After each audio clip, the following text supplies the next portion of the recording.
అన్నాడు పేస్తూ. నేను మధ్యాహ్నం 12 గంటలకే ఏమైందంట, వెలుగు వచ్చిందంట. అది ఎలా ఉండాలి ఆయనకి? ఒరే వెర్రివాడ, ఏం మాట్లాడుతున్నారా? మధ్యాహ్నం 12 గంటలకు ఏముంటుంది? వెలుగే ఉంటుంది కదా. నువ్వు మళ్ళీ తిక్కలాగా ఏం మాట్లాడుతున్నారా బాబా అని అనలే. కానీ అనలే.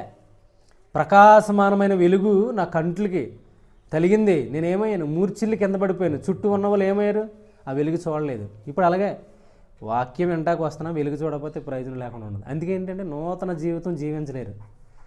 పౌలు మాత్రం అద్భుతమైన జీవితం తర్వాత జీవించాడు. అంటే ఆ వెలుగేంటి? ఎక్కడి నుంచి వచ్చింది? మధ్యాహ్నం 12 గంటలకు వెలుగేంటి అంటే ఎక్కడి నుంచి వచ్చింది? ఆ వెలుగు వేరు. ఇప్పుడు ఉన్నది ఏంటి లోకంలో? యేసుప్రభు వారు యెరూషలేముకి వెళ్దామండి అని శిష్యులను అడిగారు. శిష్యులు ఏమన్నారు?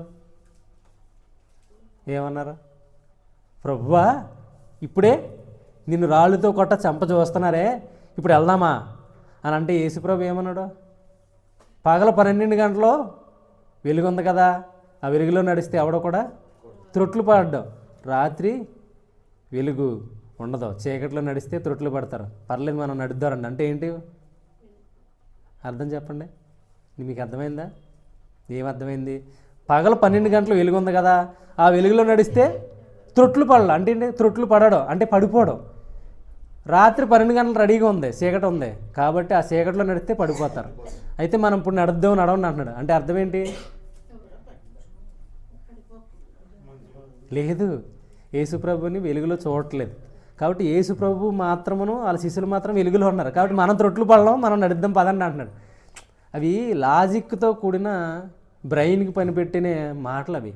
కాబట్టి వాక్యాన్ని ధ్యానించినప్పుడు అవన్నీ నేర్చుకోవాలి. ఇది వచ్చి అదిగో బైబిల్ ఇలా చూసాలా మూసి, ఇలా చూసాలా మూస్తే తెలీదు.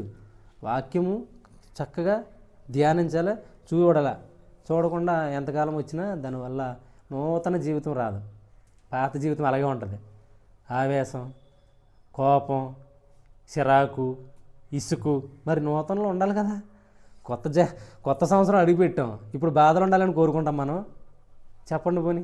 ఈ కొత్త సంవత్సరంలో రాత్రి అంతా ప్రార్థనలు మనం ఏం చేయాలా? ప్రభువా, ఇంతకంటే ఎక్కువ బాధలు మాకు ఎట్టు, మేము నూతన సంవత్సరంలోకి వెళ్తున్నాం కదా, ఇంకా ఎక్కువైపోవాలని ప్రార్థన చేస్తామా? మరి చెయ్యం కదా. ఆశీర్వాదాలు కావాలా? మేము చాలా ఆనందంగా ఉన్న కుటుంబాలు మారిపోవాలా, మా బతుకులు మారిపోవాలి, మా లైఫ్ స్టైల్ మారిపోవాలా, అంతా మారిపోవాలా. కానీ జీవితం లోపల ఉన్న స్థితి మాత్రం మారకూడదు. అలాగే ఉండాలంటే ఏంటది? అంటే యేసుప్రభు వీరుడేనా? కాదు కదా. అందుకే ఇక్కడ ఏమంటున్నాడో, న్యూ లైఫ్ అంటే ఏంటి? న్యూ క్రియేషన్ అని కూడా అనొచ్చు. మనం నూతనంగా కనపడాలా, క్రియేట్ చేసి చూపించాలి.